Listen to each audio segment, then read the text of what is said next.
सारं कर्ज माफ केलायचं असलं, सारं शेतकऱ्याच्या डोक्यावर जेवढं असेल कर्ज ते माफ करायचं असेल तर एक 25-30 हजार कोटीच्या वर जाणार नाही. आणि एक तुमची मेट्रो 50 लाख कोटी रुपयाची होते. अरे एखादा प्रकल्प कॅन्सल करा, आमच्याकडे वळवा ना. आमच्या शेतकऱ्याचा काही मागत नाही. शेतकरी तुमच्या पोटाला अन्न देतोय, दिवसरात्र परिश्रम करतोय, घाम गाळतोय. अरे त्यानं अन्न नाही घातलं का दगडा खाणार का नोटा खाणार आहात तुम्ही?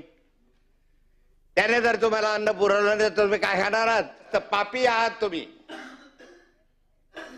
या याच्यामध्ये लाखो शेतकऱ्यांनी ज्या आत्महत्या केल्या, त्या आत्महत्या केलेल्या विधवांचे शाप तुमच्या पाठीशी लागतील. जरी तुम्ही निवडून येत असलात ना तरी आज त्यांच्या चिल्लपाला जे ओरडता आहे, जे रडताय, ज्या आत्महत्या केलेल्या शेतकऱ्याच्या चिल्लपाला रडताय, त्यांचे शाप तुम्हाला लागतील.